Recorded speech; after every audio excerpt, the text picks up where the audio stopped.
Hey everyone, welcome to our Mass of the Ages live stream. On these live streams, we take deep dives into all things traditional Latin Mass. I'm Cameron O'Hearn. I'm the director of the upcoming trilogy on the Latin Mass, Mass of the Ages. We have 3 films coming out this year. The first film will be released on August 15th, which is the Feast of the Assumption. Each of these films are going to be equal parts beautiful, inspiring, and surprising. So we want to feature the Latin Mass with the best we have. We want to showcase it in the most beautiful way we can. We want to inspire you with stories of traditional Catholics.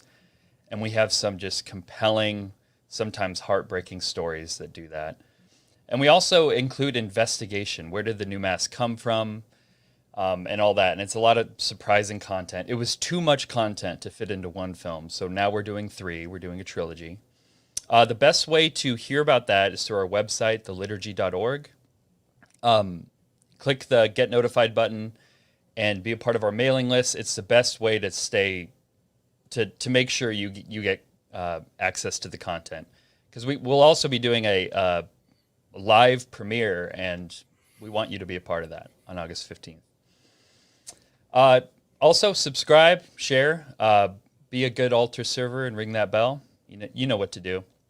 And share this wherever you're watching. We're getting into a controversial controversial waters, but we hope it's charitable and helpful for all of you. There's a lot of questions that came in, and we want to get right to it. So today I'm joined by with Timothy Flanders and Abby Johnson. Welcome, guys. Thank you so much for joining us. Of course. Thanks for having me. It's an honor. Thank you. Abby, can you introduce yourself? Who are you? And how for those who don't know who you are, I mean, I know there's a lot of people who know who you are, but give us an introduction. Who are you and what do you do? Sure. So I am a pro-life speaker. I worked at Planned Parenthood for 8 years of my life. I left Planned Parenthood in 2009 after having a major conversion experience, and have been really just going around the world and trying to expose abortion for what it is, exposing the horrors of abortion, but also trying to bring about some semblance of healing for those who have been hurt by abortion in some way, mothers, fathers, and trying to bring about some humanity of the millions and millions of babies who have been killed by abortion. And then I also run 2 nonprofit organizations. Probably the most well-known is And Then There Were None. And we seek to get abortion clinic workers out of the abortion industry and get them into a life with Christ. And we have gotten about 600 abortion clinic workers out of the industry. And because of them and because of their work and their activism and their work with state and local officials, we've been able to close down 28 abortion facilities. Wow. And so, yeah, and then I run another organization that is sort of an umbrella organization. We seek to fill gaps in the pro-life movement. And yeah, so just a lot of work, a lot of advocacy. I do a lot of political work, which is probably the most controversial thing I do. And yeah. We'll see about that. So yeah, I'm Catholic. I'm a convert to the faith since 2012. So still, a lot to learn, still learning. And yeah. Great. We'll get into more of that story in just a little bit. So Timothy, who are you? What do you do? Oh, I'm a Catholic writer, and I run an apostolate called the Meaning of Catholic, meaningofcatholic.com, and also has a press, Our Lady of Victory Press. And so we have online content, both video, audio, and bringing together resources for Catholics. The mission of the apostolate is uniting Catholics against the enemies of Holy Church. So our idea is to bring together Catholics to distinguish between what we can all agree on, what are the non-negotiables, what are the dogmas of the faith, and what are the things we want to debate and hammer out. And so we want to bring Catholics together to debate those things and hammer them out. Awesome. Thank you so much. So the format of this show is pretty simple. So we're going to start with just opening testimonials, hear more about Timothy and Abby's stories, specifically related to the Latin Mass. So how did you discover the Latin Mass? And then we'll get into discussion on the topic, is communion on the tongue for every Catholic? That's our discussion topic. So we'll open it up to some pre-selected questions we received. And then we'll take any questions that come in while we're watching live. So add your comments wherever you're watching, Facebook or YouTube or elsewhere. So who would like to go first? Opening testimonial. Go ahead, Abby. Well, I came, my husband and I came into the church together in 2012. We had been kicked out of the Episcopal Church for being publicly pro-life. And so we were looking for a church home, and all of our new friends, our new pro-life friends, happened to be Catholic. And so they kept inviting us to Mass. And both my husband and I had grown up pretty, anti-Catholic. Not really intentionally, but just sort of, not really from our families either, but just sort of in the churches that we grew up in. I grew up Southern Baptist. And so my husband grew up Lutheran. So I think it was sort of just little things that we would hear, in the sermon. The pastor would say something like, well, we know that, we're not a religion that believes you can work your way into heaven, and everybody would be like, oh, Catholic, those are Catholics. And so I sort of just grew up believing those things about the Catholic Church, worshiping Mary and all this kind of stuff, while I have like a Marian statue behind me. And so anyway, it was just sort of those sorts of things I grew up believing. And so I just didn't,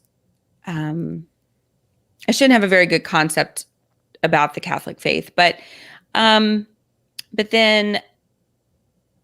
I think there was always, it was weird. I grew up in South Louisiana where like everybody was Catholic, or at least culturally Catholic. And my best friend was Catholic. And so I always just had like an interest in sort of Catholic tradition and Catholic culture.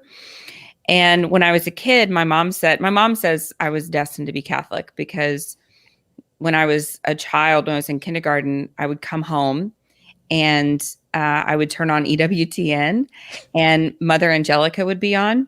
And I would sit in front of the TV. I would go get a towel and I would put it around my head and clothespin it in the back and pretend to be a nun. And I would sit there and listen to Mother Angelica on the TV as like a 5-year-old.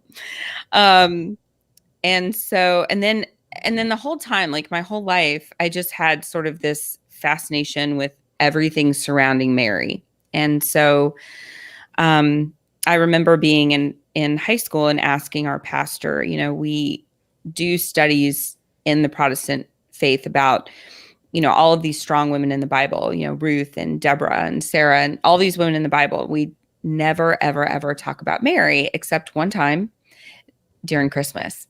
And really just sort of as, sort of like, yes, okay, she was Jesus' mother, but nothing else. And I remember saying to my pastor, she was undoubtedly the most important woman in history. Why don't we talk more about her throughout the year? Why aren't there studies about her in the Protestant faith? And I was just sort of met with like, shh, we don't talk about her. And so I was always just had this curiosity about her. And even during my time while I was working at Planned Parenthood, I had Marian art all over my home.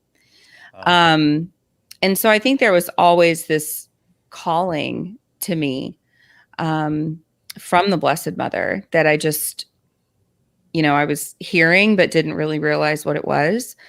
And then sort of a funny story, when I worked at Planned Parenthood, there were always people out front praying in front of our facility, and they would put miraculous medals in the flower bed out in front of our facility. And I didn't really know what they were, but they were putting them in our flower bed. And so every Monday morning I would go out and I would dig them up, and I don't know why, I just felt really strangely protective over this flower bed, like it was our property and they were putting things in our flower bed, and so I was going to take them up.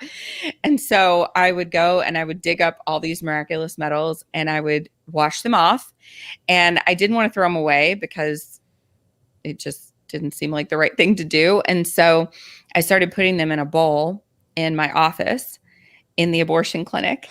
Wow. And by the time that I left 8 years later, I kept having to get a bigger and bigger bowl. And so by the time I left, I had this like huge bowl of miraculous medals. And so when I left the clinic, that was actually one of the things I took with me. I was like, I don't know what these things are, but I worked hard for 8 years to get these things.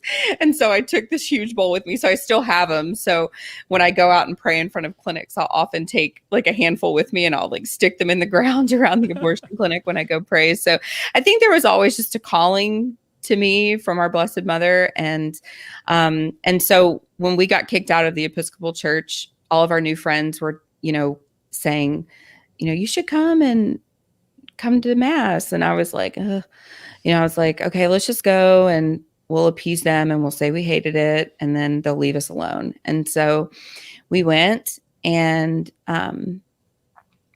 I think my husband and I just sat there and we left and we were just like, like something felt right. And we didn't know what it was at the time, but we were like, something feels oddly right about being there. And so as soon as I said that to one of my friends, we found ourselves in RCIA. And so we were going through RCIA, and it was like every question I'd ever had as a young adult, as a child, as an adult about my faith, I suddenly found being answered. And we just knew that we were finding truth, both my husband and I. And so we ended up coming into the church and in 2012 together, Easter Vigil. And then, honestly, I was I had heard about Latin Mass for, years, and had sort of asked some questions about it, but was honestly very turned off by Latin Mass goers, because they seemed very self-righteous about their Latin Mass. And, so I think we need to do a little better, guys, about that. And so I was like, man, they really think a lot about themselves and their Latin Mass. And so I was like, what a bunch of weirdos.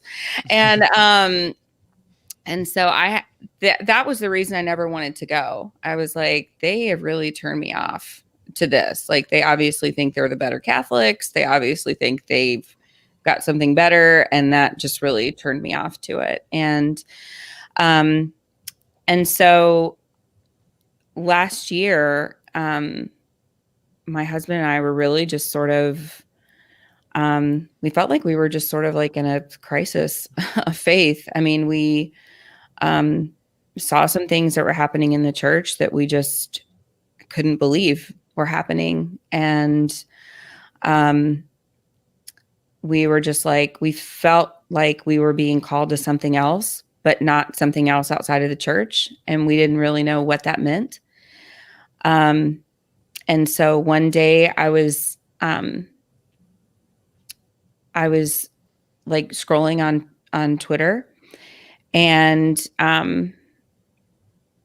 I saw something about going to Latin Mass, and I think it was on Taylor Marshall's feed. And I was like, I looked at Doug and I said, what if we go to Latin Mass today? And he was like, really? And I was like, yeah. He was like, what time is it? And I was like, I don't know. So I looked it up, and it was, of course, at the most inconvenient time, like 7:30 a.m. or 3 p.m., which is awesome when you have 8 kids. So we had already missed the 7:30 a.m. So I was like, okay, well, 3 it is, like right during nap time. So we went to 3 p.m. and it was a high Mass, and um, it was, there was something about it that I couldn't explain, but I had no idea what was happening, of course, like during the whole mass. But I was like, this is beautiful and I want to know more. And it felt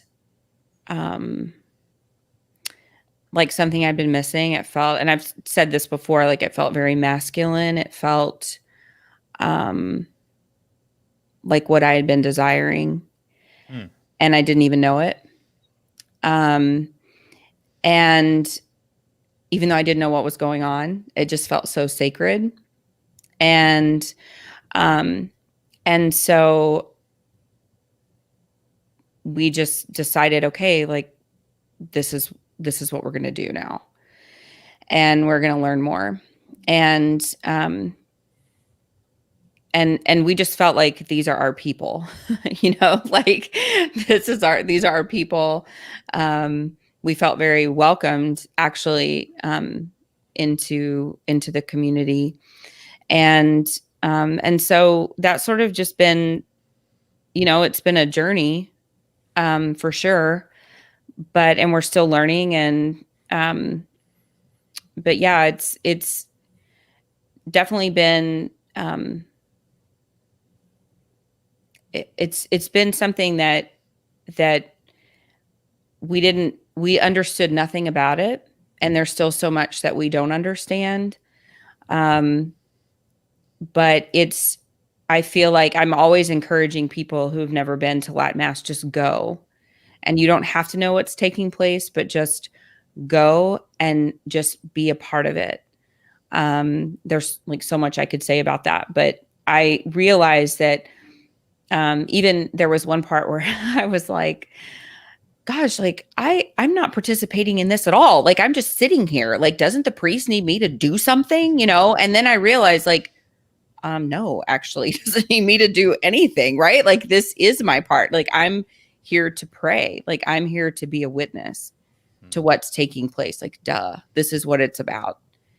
And I just remember the next day, I think I was just taking it in and sort of like confused, like what's happening the whole time I was there. But then the next day when I was driving actually, and I was thinking about it, and I was thinking about the chanting, and I was thinking about everything that had taken place. And I just started like weeping, and everything just sort of like hit me like, this is what I've been wanting. This is what God was calling me to, that I didn't even understand. Wow. Would that have been your first time receiving communion on the tongue? Was that your first Latin Mass? No, we had been receiving communion on the tongue before, but this was all during COVID, and we were then being refused. And so that we had been, so my family, we had sort of been, so it was sort of weird. At one point in time in my life, I had been a Eucharistic minister and was like, okay, great. My priest had asked me to do that. And so I was like, yeah, sure. Whatever you need me to do, I'll do it. And, it's sort of a long story that makes me sound really judgy. But when I was a Eucharistic, I'm going to tell it anyway. When I was a Eucharistic minister, like I would be, handing out the Eucharist, and I was noticing just when people would come up for the Eucharist, like just how irreverent they were, just in their dress, particularly women, but even men, just like t-shirts and like jean shorts or whatever. And I felt uncomfortable giving them the Eucharist when they were so irreverent in front of their Lord. And so I became really convicted not to do that anymore, because I didn't want to give it to them, right? Like I wanted to be like, girl, go put a sweater on, right? Like, so then I felt like I was in a place of sin because I was sort of like casting judgment on them. And so I was like, I don't want to do this anymore. Like, this is making me very uncomfortable. And so I stopped doing it. I felt very convicted about that. And then I was like, should we even be doing this at all? Like, if this is making me feel this way, like, it's got to be making other people feel this way. And is this even something that anybody should be doing? Right. So then I started like looking further, and this was before we were going to Latin Mass. So then I started looking further, and I was like, why do we even have Eucharistic ministers? And then I started realizing, like, no, this is for like extraordinary things, right? Like, we shouldn't even be having this in church at all, right? And then I became really convicted about only receiving the Eucharist from a priest. So then my family, we were only going and we were only receiving on the tongue.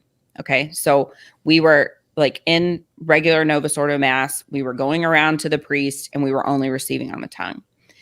So then like, but we weren't like militant about it. Okay. Like, we were just like, whatever. Okay. But then COVID happened. And then our church is closed, and I became really angry and I was infuriated. And then when they opened back up, our bishop, all the bishops basically said, you can't take Eucharist on the tongue. You can only have it in the hand. And then I became militant. So then I was like, no, like, you cannot tell us that we cannot receive it on the tongue.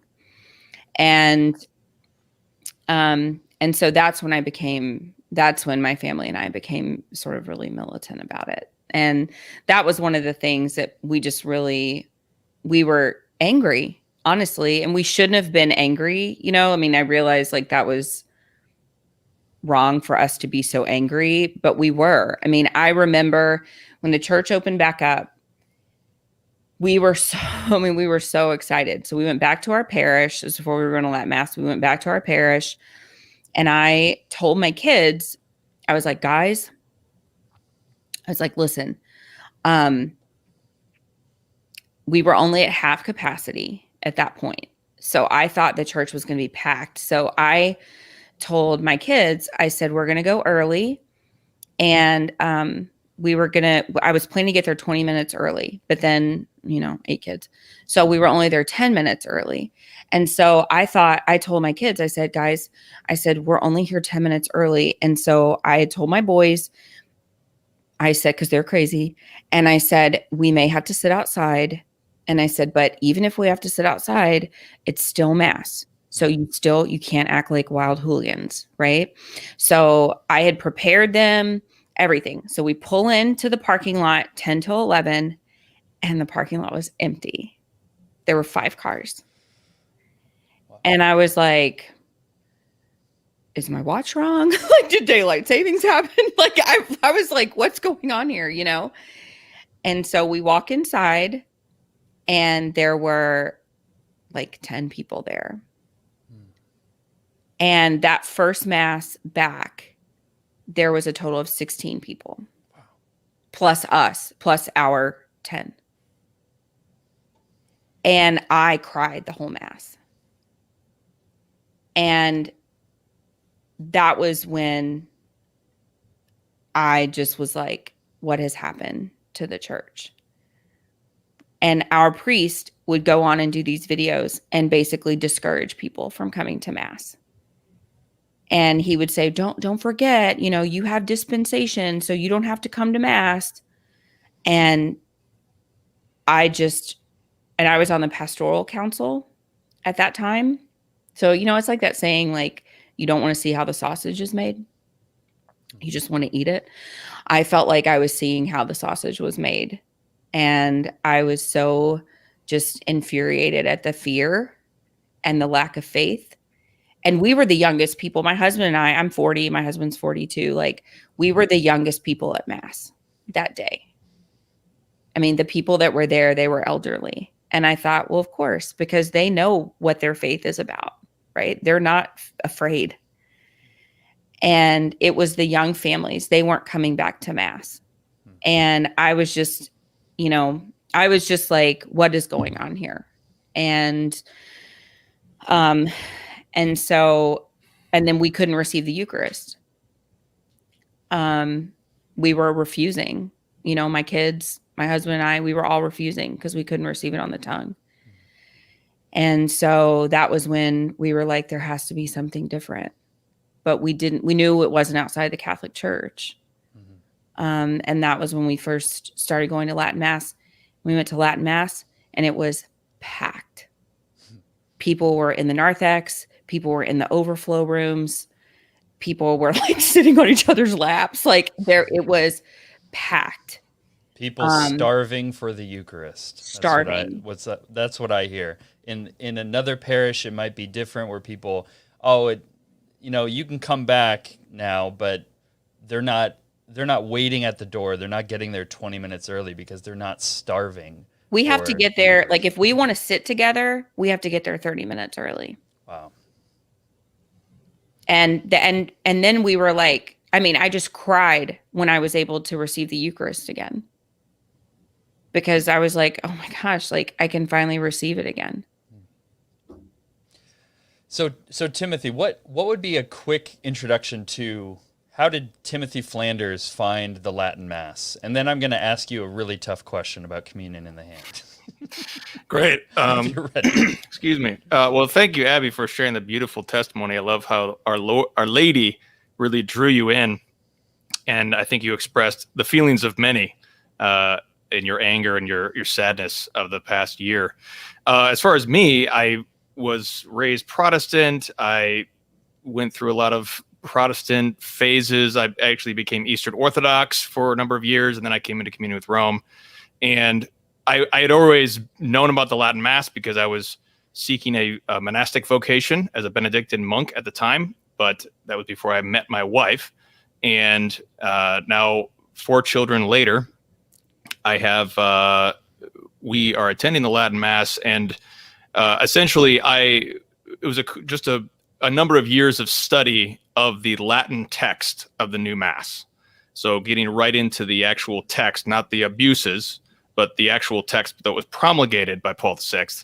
Looking at that closely eventually convinced me that I did not want to pass this to my children, but rather the Latin Mass, because it contained that fullness of the faith. So that's the long story short. We got to do a follow-up show on just the text of the Mass and comparing them, because there's a lot of insight to be gained from, we're not talking about the crazy like balloon clown liturgical dancing masses. Let's just look at the best near the best and just compare them. And there's a lot of insight to be gained from that. But we're talking about communion in the hand and communion on the tongue. So this is probably, I think, the hinge point. This kind of question, which would be, so the church allows communion on the hand. So who are you to tell me to avoid it? Right? Are you you holier than or wiser than the Pope or the Magisterium? So how would you unpack that? Well, I think this is not really a point that needs to be divisive among Catholics, because the Church has made herself quite clear. In fact, there's been many divisions among Catholics since Vatican II and whatnot, but this is actually a point where the official church documents are quite clear on this particular point. I want to refer the viewers to this book by Bishop Juan Rodolfo Laise. It's called Holy Communion, and the scholarship is a little limited on a few points in the 1970s in terms of the history of this, but Paul VI, John Paul II, and Benedict XVI all confirmed that the universal law and norm of the church is communion on the tongue. And the church has tolerated what Paul VI called an abuse, which is communion on the hand, which was begun in the early 1960s without any authorization in imitation not of an ancient form, but rather of the Protestant form of communion in the hand, and which the church attempted to stop at the time. Paul VI tried to stop it. He was unsuccessful. Ultimately, they decided to try their best to mitigate it by using an indult. And an indult means an exception to the universal law. And so currently communion on the hand, if it's legally being done, it is being done by indult as an exception to the law. So it's not really me who's saying that communion in the hand is an exception or not the norm or not preferable. Paul VI actually makes quite clear in 1969 that communion on the tongue is better, objectively better and preferable, and should be maintained. And we're only going to tolerate this abuse because we think if we try to clamp down on it really hard, it might cause even worse problems. So that it would be how I would answer that question. And the document you're referring to is Memorali Domini, which is when Pope Paul, when he could not stop what he himself called an abuse, he gathered the bishops of the world together to vote on if the traditional way of administering communion should be changed. And what's surprising is that I have the numbers here. So he asks the question to the bishops: do you think that attention should be paid to the desire that over and above the traditional manner, the rite of receiving Holy Communion in the hand should be admitted? So not just replace. He's not saying should replace the old form, but should just be allowed. And there was 597 yes votes, which is 38% of the overall bishops. But 1,233 bishops, that's 58% of the bishops, the vast majority, compared to those who said yes, said no. 58%, 1,233. The other votes were yes, but with reservations. So they wanted, more restrictions on it to different degrees.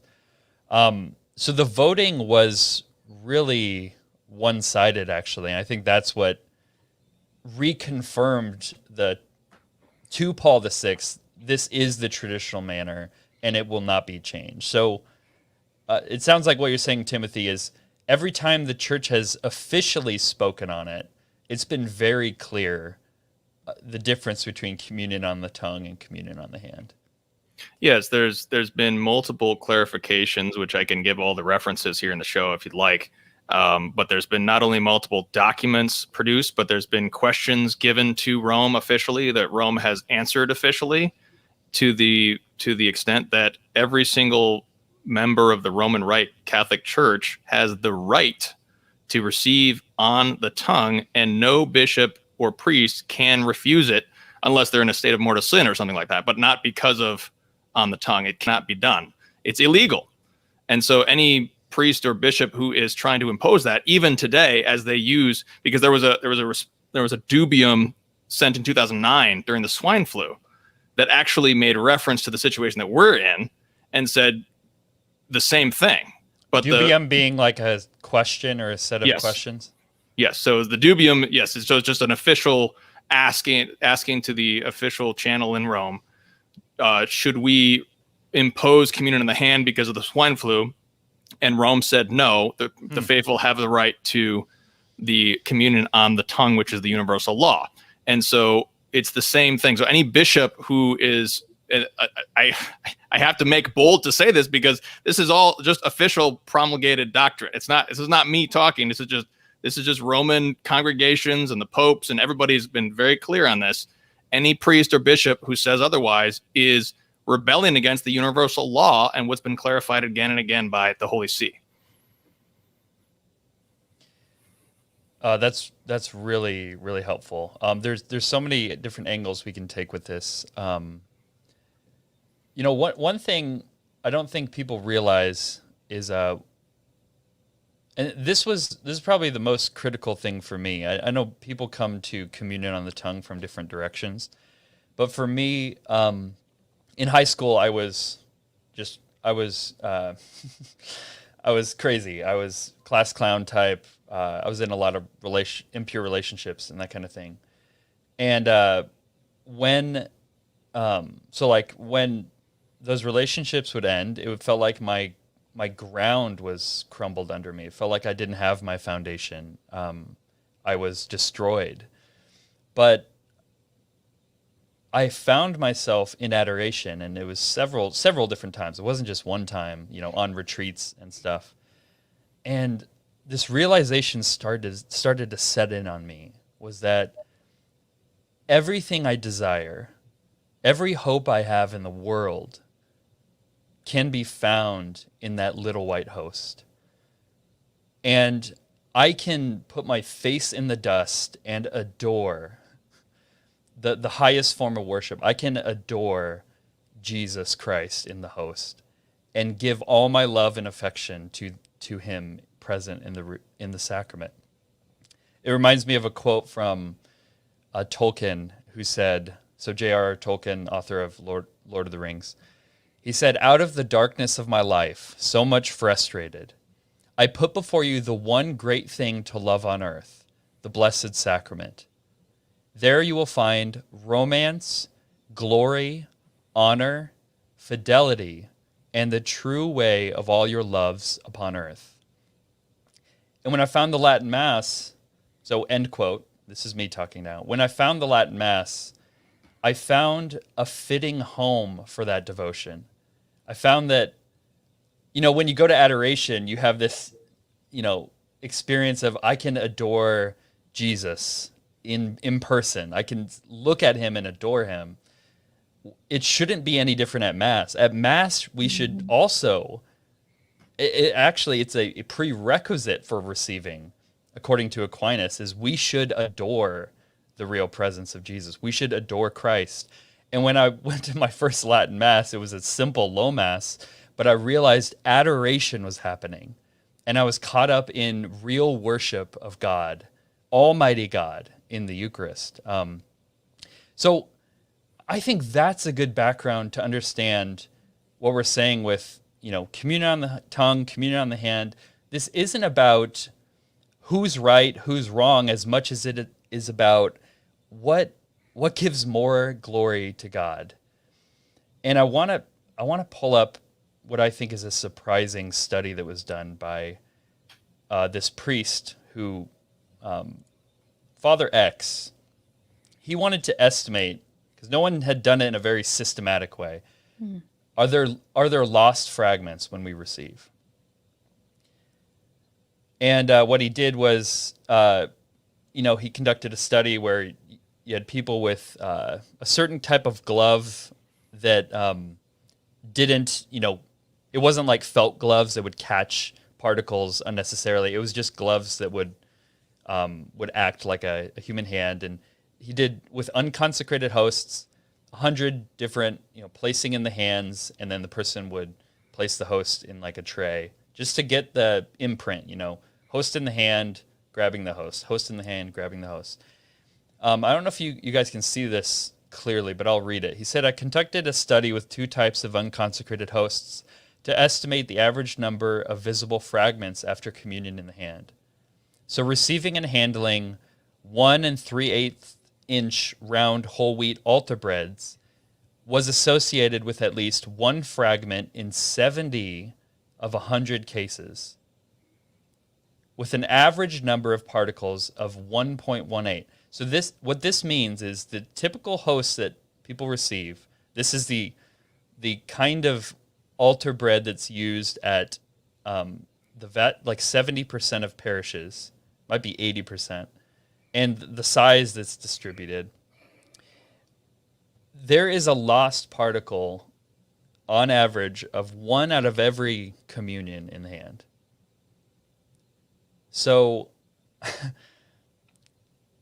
I know that this sounds so technical and so scrupulous, but I think there's certain things in our faith that we need to take with utmost care in this way. Like it was Saint Cyril of Jerusalem who said, you should be more willing to lose a member, like an arm or gold dust, than you would to lose a part of this host. And yet, so there's a few things someone can do with this. They can either say this doesn't happen and this is just a lie or a false study or whatever. They can say it's not a big deal. But isn't it more reasonable to say, if this is the case, and if we actually believe in the real presence, that the host we adore in adoration is the same host we receive at Mass, is the same host that's discarded on the floor every time Mass is distributed on the hand without proper, patens and all that. But I think that's the thing, Cameron. I think, in my opinion, I think one of the reasons that I think, I mean, I don't know what the percentage, I think, isn't it? I mean, it's less than 50% of Catholics believe in the real presence anymore, right? I think 69% do not believe. Okay, so I think one of the reasons is because there is such irreverence for the Eucharist. Because it's like, well, so what? Like I hold it in my hand, some comes off in my hand, I wipe it on the floor. Like, so what? I think one of the reasons that there is such disregard for the real presence is because we are touching it. We are handling it. It's not seen as something sacred. Jesus' body is not seen as something sacred anymore because it's literally in our he's literally in our hands. Our hands are not consecrated. They're dirty. They're whatever. I think that if the church were to go back to communion on the tongue, only strictly communion on the tongue, I do believe that the the percentage of people believing in the real presence would go back up, because I mean, that's just me hypothesizing, but I do believe that because I believe that the reverence for the Eucharist would increase. Yeah, I agree with that. I think one thing I want to say on the outset, and I know we're more than halfway through, but is that there are plenty of holier people than myself who receive communion in the hand. I receive on the tongue. So it's not like I am better because I'm a better Catholic, Sure. All things considered, because of this. I know there's many holy, reverent people who receive on the hand. I just think that they don't, they haven't heard what we're saying. They haven't heard, like from what you're saying, Timothy, that actually what the teaching of the church is that communion on the tongue is this way. And they haven't heard that, have you considered the fragments falling to the floor and what consequences are for that? And maybe they don't realize that the first thing the Protestant reformers did was to allow communion in the hand because they knew it militated against this understanding of transubstantiation, of the real presence. They knew that if you allow communion in the hand, then we emphasize that it's the Lord's Supper and there's no sacrifice taking place. And so that was one of the first things they did. So what they did in the 1500s, the church allowed through very actually restrictive means to happen as well. So Timothy, what would you like to add? Any kind of clarifications or additions? Yeah, I just think of the children. What is the effect on the children when they see? Children learn by seeing things. They don't learn by reading from people reading and presenting a bunch of information. What they see is what they learn. And when children see communion on the hand and the way that people are, just setting aside all the holy people, like you said, great, very important point to make. There's certainly a great deal of holy people, but what about people who are not believing? Like you said, 69% of them who may be receiving, who do not even believe at all. And how are they treating the holiest of holies? Mm-hmm. And when the children see that, I think it damages their faith in the real presence, because we're trying to inculcate in our children this devotion and adoration to our Lord in the Blessed Sacrament. And I think that seeing that is disturbing. I remember when I came in from Eastern Orthodoxy and I saw people receiving in the hand, it was just so jarring to me. I couldn't believe what I was seeing. And so I just think how much more for, a little child who may not have yet a strong faith in the real presence or understand, how does that affect them? So I think that that's a very, very important thing to consider. Absolutely. And so in Bishop Athanasius Schneider's book, Christus Vincit, great book, he makes a similar illustration where if an imam, so a Muslim holy man, Muslim teacher, were to walk into a Catholic church and see how communion's being distributed, he would not make the conclusion that that is God to these people. Mm-hmm. So for an imam, the Quran written in Arabic is a sacred object, and you cannot touch the Quran in Arabic with your bare hands, with your unwashed hands. So there's like a ritual purification that needs to take place to even handle this sacred book. And so these illustrations are helpful because if an imam is walking into the church, if a child is walking in the church, if an unbeliever is walking into the church,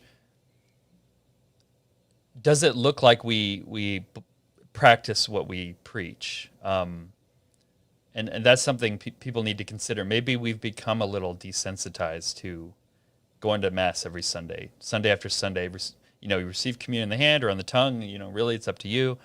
Have we become desensitized to what it actually communicates? So, something people might say, Abby, you said that, receiving communion on the hand, they're unconsecrated, they're dirty. Now, in a time of COVID, isn't it, you might have heard this a lot, but isn't it more safe and sanitary to receive in the hand? What do you think about that?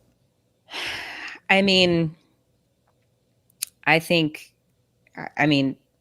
don't know. I'm not a scientist or anything like that, so I don't know. But I just have to believe that I just have to believe that our Lord is. I know that at all the Latin masses in our diocese where we are, they're only giving communion on the hand. We've yet to have an outbreak of COVID. We have parishes that have been giving it on the hand. So this is all anecdotal, but I just have to believe that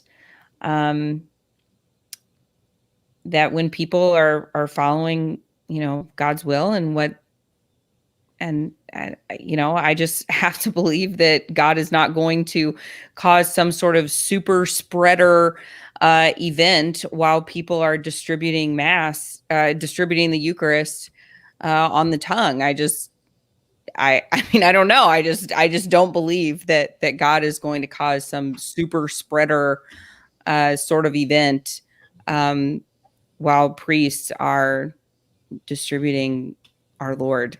Yeah, you say you're not a scientist. I don't think there's any scientific data to back up, communion on the hand versus communion on the tongue. That communion on the hand is safer. And I haven't seen any evidence to show in any Latin Mass community where there has been any sort of spreading event or anything like that. So that would be easy news to write if it happened. Yeah, of course. Right? But I do know that our hands are incredibly dirty. You touch pews, you touch doors, you're shaking people's hands, you're touching hymnals, and then the Eucharist touches that and you put it into your mouth. That's a lot different from just the priest distributing communion on your tongue. And a priest, and it's not like the priest is like up in your mouth with his finger when if he does it right, he doesn't even touch your mouth. So it's just a strange. I think here's the thing too, like when people hear that, you're getting, oh my gosh, you're getting Eucharist on the tongue. Like, isn't that dangerous? I'm like, what do you think happens when a priest is distributing Eucharist on the tongue? Like, what do you think is going on there? Like, he's literally putting it on my tongue. He's never even touching the inside of my mouth. Like, have you had a COVID test? They stick a thing up to your brain, okay, to swab for COVID. Like, if that's how they have to test for COVID, like, obviously him placing the Eucharist on my tongue, never touching my mouth, is not going to spread COVID everywhere. If that's how you have to determine whether I have COVID, sticking a thing up to my brain. Like, it's bizarre. It's like people become so anti-science when we start talking about communion on the tongue. Like, I just don't think they have an understanding. If they've never done it, I think a lot of people don't have an understanding about what communion on the tongue is and how incredibly dirty our hands are. Right. And I think the only people that have touched my tongues in communion are the extraordinary ministers I've been to in the past. Keep touching my tongue. Yeah, the traditional priests know what they're doing. That's for sure. Yeah. So we're getting close to the end of our time. We have about eight or so minutes. I do want to. There's so many things with communion on the tongue, communion on the hand. So much research that has been done. So I think what I'm going to do is a follow-up, and whether it's just me or me and Timothy or whoever, I think it'll be helpful to unpack some of these things a little more. I'm starting to do a more frequent show where I just jump on and answer questions and go. So I'll do one on communion in the hand, because these documents Timothy is talking about are so surprising when you actually read them, what the church has actually said about communion in the hand. You would think there's almost no situation that would allow for communion on the hand when you read how limited it sees its use. I mean, one thing. So the Congregation for Divine Worship actually said that the condition for communion in the hand. So this was to follow up the document Paul VI penned and to explain it a little more. So the Congregation for Divine Worship said that the condition for communion in the hand is the complete avoidance of any cause for the faithful to be shocked and any danger of irreverence toward the Eucharist. So one could argue if there's any danger of that, there should only be communion on the tongue. Isn't that right, Timothy? Is that how you would describe it? Yeah, that's exactly what John Paul II reiterates as well. In Redemptionis Sacramentum 2004, it says, if there is a risk of profanation, then communion should not be given in the hand to the faithful. It's pretty clear. And they talk about the particles, as you said. I mean, I'm glad you brought up the particles, because that's really what makes the difference between the ancient practice. There was communion in the hand in various areas in the early church, but they venerated the particles. They had all sorts of other rituals together with that in how they could receive it and still venerate our Lord in the particles, whereas the Protestants did not do that. And that was the main difference. And the CDF also clarified that in 1972. The particles are still Jesus Christ. Yeah, it's as if, let's say one particle is accidentally discarded on the floor for every communion. That would mean, for every communion in the hand, the priest it'd be equivalent to the priest just placing a host on the floor for every time a communion is taking place. And that host is walked on, vacuumed up. It's terrible. So I know I personally can get really animated and can sound very pretentious or whatever, but this is just so important to me, because this is the center of our faith. This is what everything this is the source and summit. This is everything we're about is Christ and what he's won for us. And we have the privilege as a church of not just having a relationship with Christ, but to touch him and to have him come inside of us and change us and to commune with him. Like, that is the privilege he's given us as Catholics to safeguard this treasure and to adore it, until he comes again. I do have a question. Didn't Pope Francis, though, make some sort of statement about this with the COVID thing? I mean, wasn't there some sort of discussion about this? And then Pope Francis made some sort of, because there was debate about this, because I mean, I know in our diocese, priests were left and right. I mean, almost every priest was denying communion on the tongue in our diocese. And then didn't Pope Francis make some sort of statement that that was acceptable? I don't know. Go ahead, Tim. I have not seen that myself. I know that there was, I think Cardinal Sarah, before he was retired, had made some statement, but I have not seen that at all. Okay, maybe I'm wrong. Well, if any commenters want to add a comment, if there is such a ruling. I thought there had been some sort of defense about,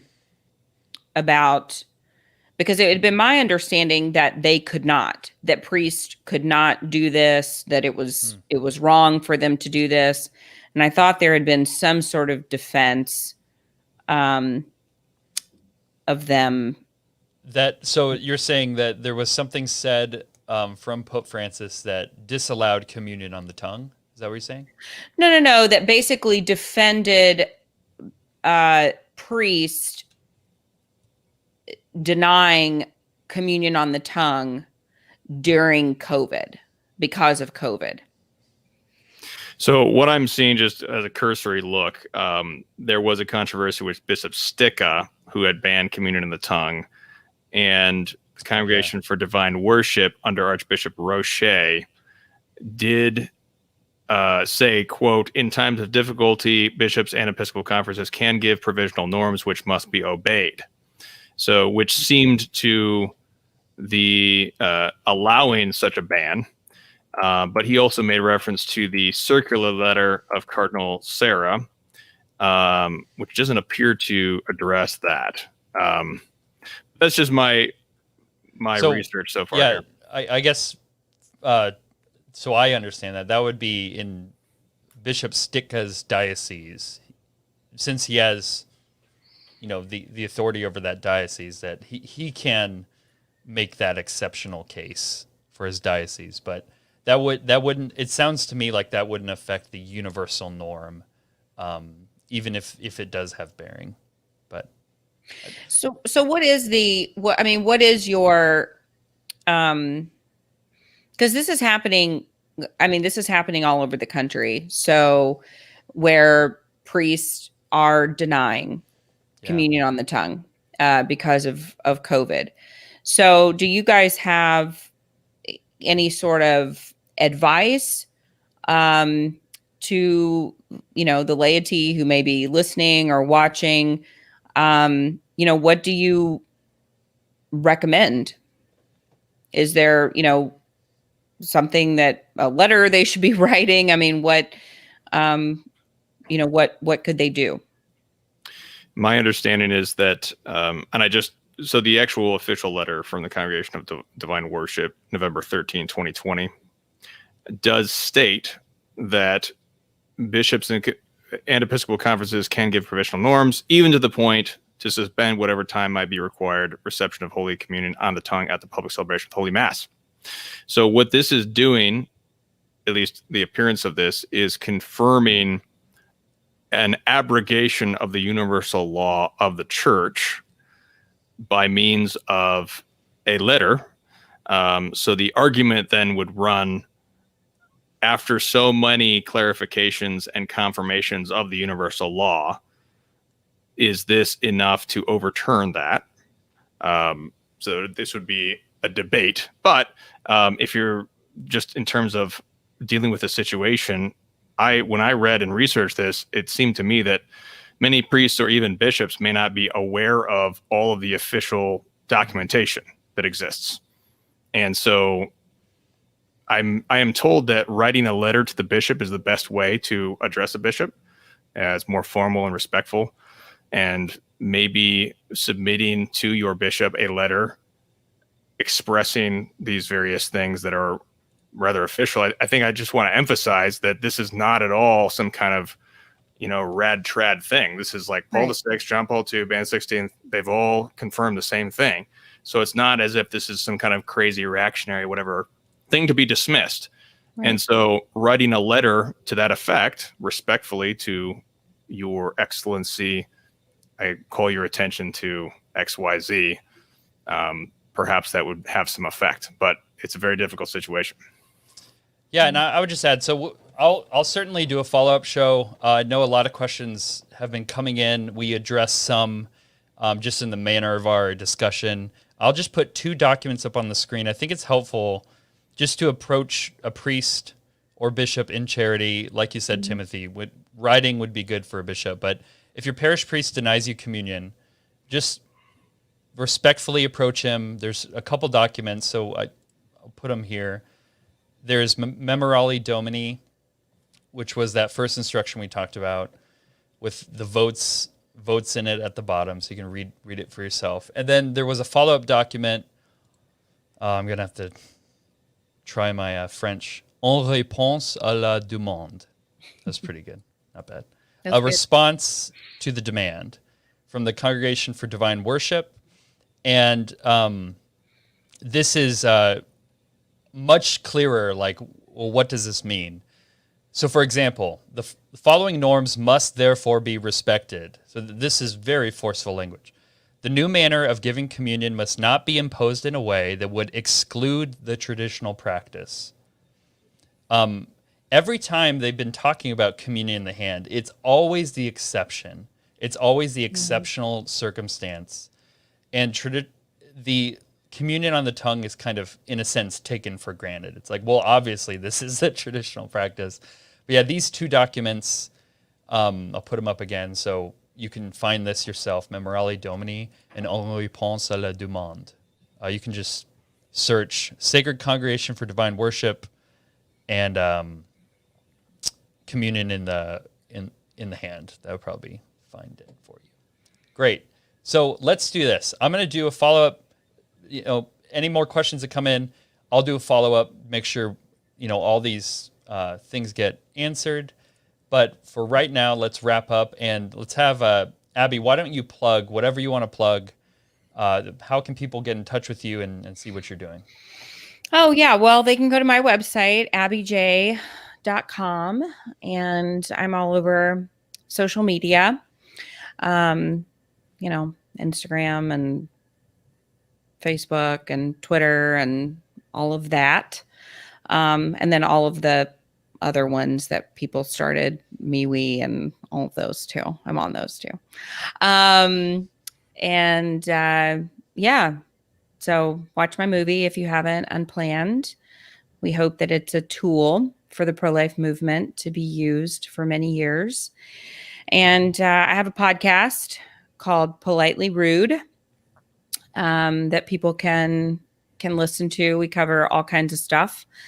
And then there's my ministry website, and then there were none. It's abortionworker.com. So yeah, that's me. Thank you so much, Abby. Hey, Timothy. Yeah, thanks for having me on. Yeah, thanks so much, Cameron. If anyone is interested in Meaning of Catholic, meaningofcatholic.com, and you can find us on YouTube as well. And we are currently we're releasing 2 books coming soon from TAN. One is, I'm not sure if I can announce it yet, so I won't say the first one, but the second one is City of God versus City of Man, the battles that have shaped the church from antiquity to the present. And that will be released by TAN later this fall. Awesome. Keep up the good work. You're doing great work, both of you. Amazing. It's awesome to get you both on. Yep, there it is. Twitter, Meaning of Catholic. So, Mass of the Ages, Episode 1, will be released on August 15th, Feast of the Assumption. So I want everyone to tune into that. Join our mailing list so you can get the special link so you can be part of the online premiere. Get notified at theliturgy.org. And any donations that come in will just help us reach more people. We want to reach millions of Catholics with this. We want to introduce millions of Catholics to the Latin Mass. in a way that hasn't been done before. That's not just people talking about it, but just shows it in its fullness, in its beauty, that inspires people with these stories, and that unpacks the surprising, implementation of the new mass, and does it all. So that's why we're making a trilogy, is because there's a lot to do, and we've already filmed so much of it, and we're so excited to release the first film to you guys August 15th. Thank you, Timothy. Thank you, Abby. God bless you and your work. Stay in touch. Thanks, Cameron. Thanks, guys. Peace.